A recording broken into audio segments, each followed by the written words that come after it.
നമ്മുടെ ബയോളജി ക്ലാസ്സുകളിൽ സ്ഥിരമായി കാണുന്ന ഒരു ചിത്രമാണിത്.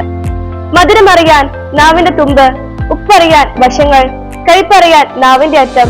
പരീക്ഷയ്ക്ക് മാർക്ക് കിട്ടാൻ നമ്മൾ ഇത് കാണാതെ പഠിക്കാറുമുണ്ട്. എന്നാൽ ഈ രുചി ഭൂപടം ശരിക്കും ശരിയാണോ? സത്യം പറഞ്ഞാൽ ഇതൊരു പഴയ അറിവാണ്. ആധുനിക ശാസ്ത്ര പ്രകാരം ഈ മാപ്പ് തെറ്റാണ്. നമ്മുടെ നാവിൽ രുചി അറിയാൻ സഹായിക്കുന്ന രുചിമുകുളങ്ങൾ നാവിന്റെ എല്ലാ ഭാഗത്തുമുണ്ട്. നാവിന്റെ തുമ്പത്ത് വെച്ച് കയ്പുള്ള മരുന്ന് കുടിച്ചാലും നിങ്ങൾക്ക് കയ്പ് അനുഭവപ്പെടും. വശങ്ങളിൽ മധുരം വെച്ചാലും മധുരം അറിയാം. പിന്നെ എന്തിനാണ് നമ്മൾ അങ്ങനെ പഠിച്ചത്? ചില ഭാഗങ്ങൾക്ക് ചില രുചികളോട് ചെറിയൊരു സംവേദനക്ഷമത കൂടുതലുണ്ട് എന്നത് സത്യമാണ്.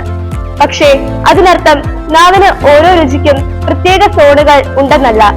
നാവ് മുഴുവൻ രുചിയുണ്ട്. വിശ്വാസമില്ലെങ്കിൽ വീട്ടിൽ പോയി ഉപ്പും പഞ്ചസാരയും എടുത്ത് ടെസ്റ്റ് ചെയ്ത് നോക്കൂ. അടുത്ത എപ്പിസോഡിൽ കാണാം.